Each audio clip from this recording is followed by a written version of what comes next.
Good afternoon, everybody. I hope you all are having a wonderful day. I'm having a great day. It's a beautiful day out. I got accepted into my sober house last night.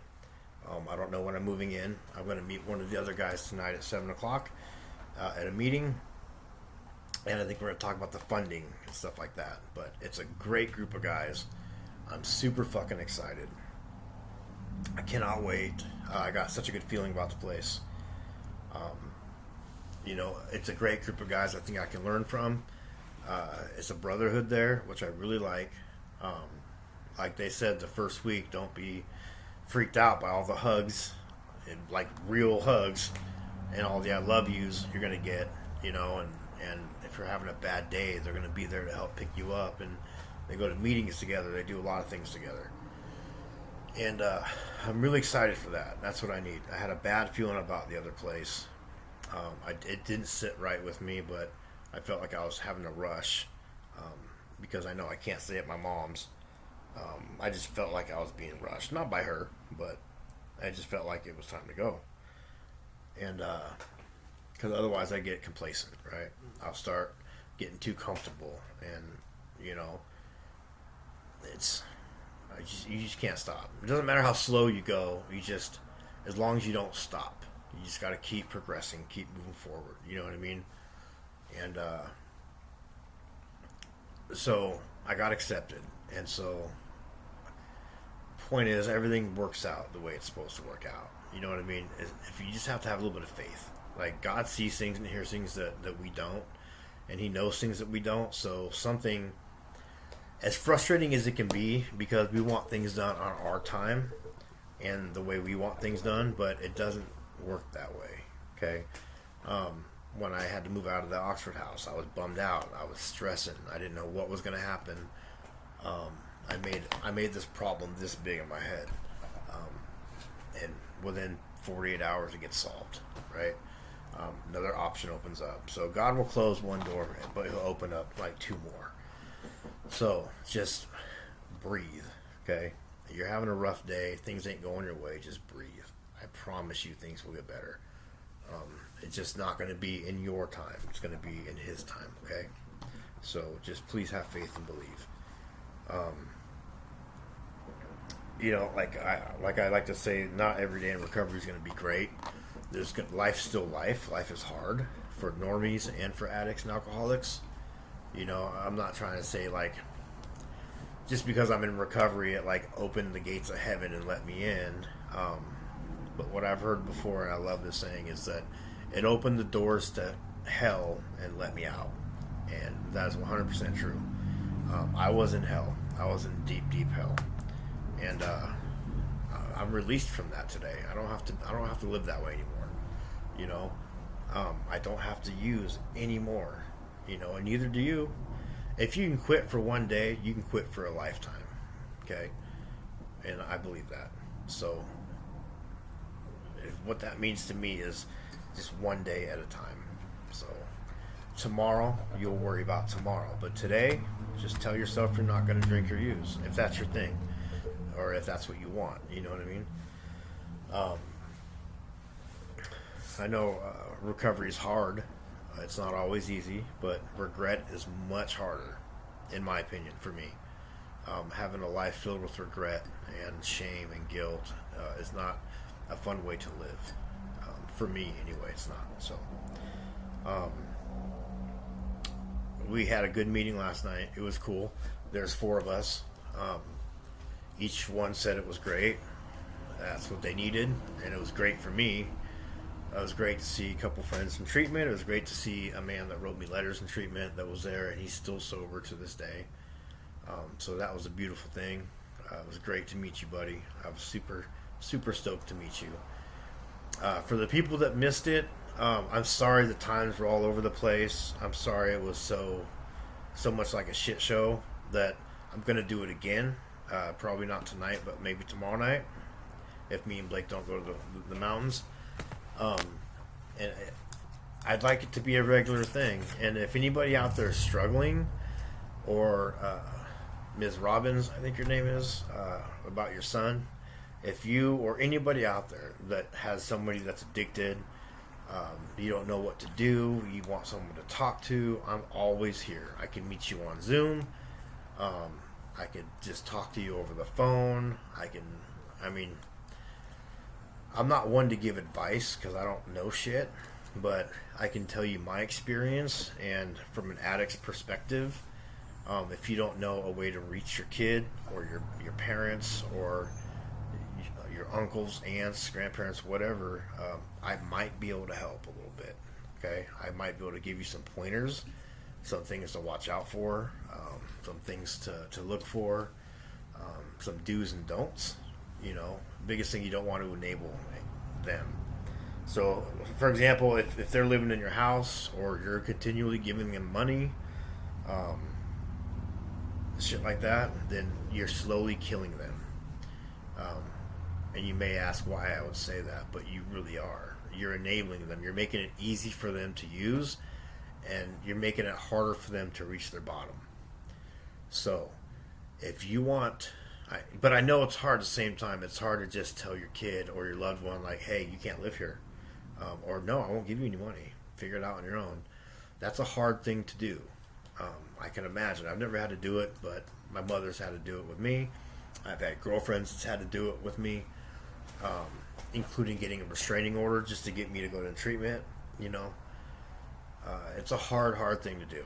But do it, you must. You must do it. Otherwise, you are slowly killing them. So if you're saying you love your son or your dad or your mom and they're using, but they're living with you in a nice cozy house and have a nice bed to sleep on every night, and they got money that you're giving them, you're not giving them any incentive to quit. No reason. Why would they want to quit when they won't hit bottom? You have to hit rock bottom. For me, I had to hit rock bottom, and I've hit rock bottom many times, in different ways, emotionally, physically. I mean, there's been times.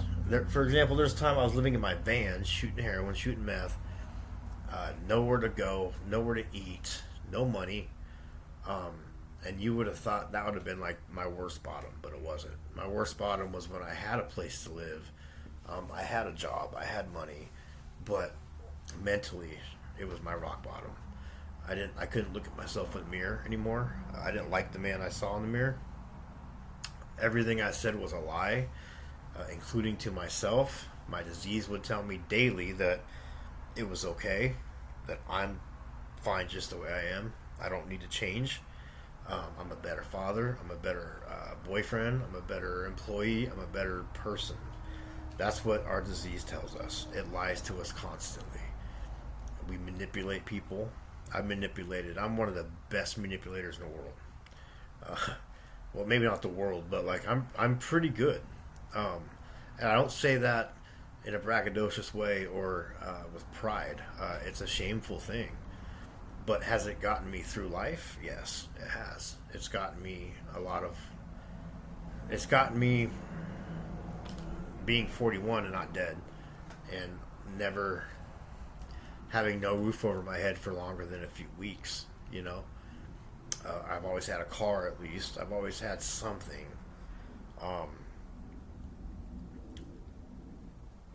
But I don't have to do that anymore, and neither do you. The thought of manipulating anybody today makes me nauseous. I don't need to. I don't have to do that.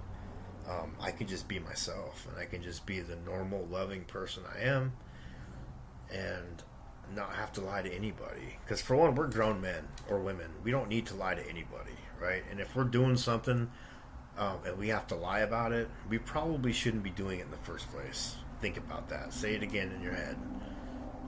So if you're lying about something to somebody, then you should probably check your motives and see if you should even be doing that, because you probably shouldn't be. And don't live life like worried about failing or making mistakes, man. Okay, like, just don't live like that. The greatest mistake in you can have in your life is the fear of making a mistake. You know what I mean? Like, don't live life like that, dude. Life is not worth living if you live like that. For me, anyway. Maybe not for you. But I could not live a life where I'm just constantly worried and stressed about making a mistake or failing or, falling down.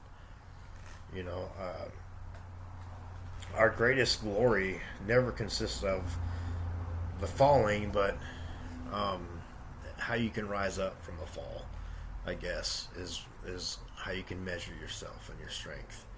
You know what I mean? And I don't know what I'm trying to say. To me, it takes a lot of courage. Courage to me isn't the strength to keep going on. It's I don't want to say it. I don't know. Courage is a weird thing. It's more like courage is continuing going on when you don't have the strength to go on anymore.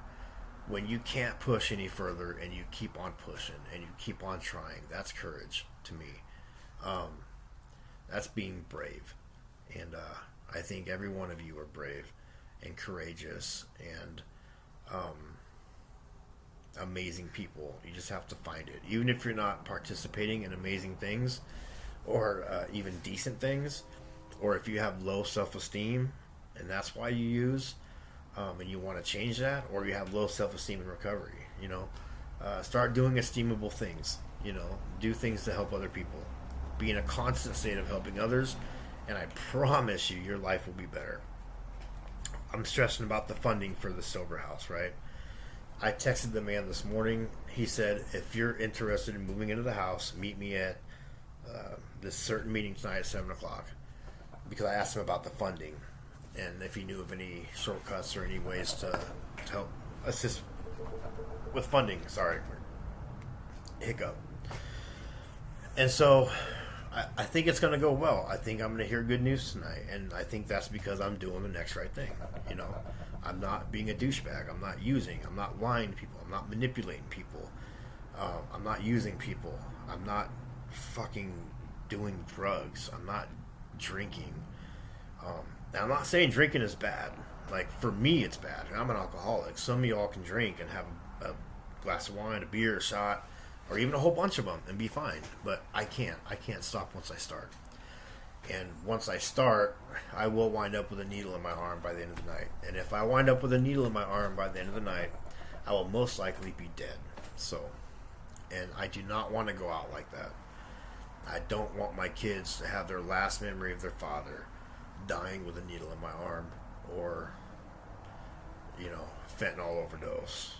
Because I don't just smoke on foil some fentanyl. Like, I have a big old bong. I hit it like a fucking champ, okay? Like, I go big. I don't dabble and, play around with drugs. If I'm going out, I'm going all out.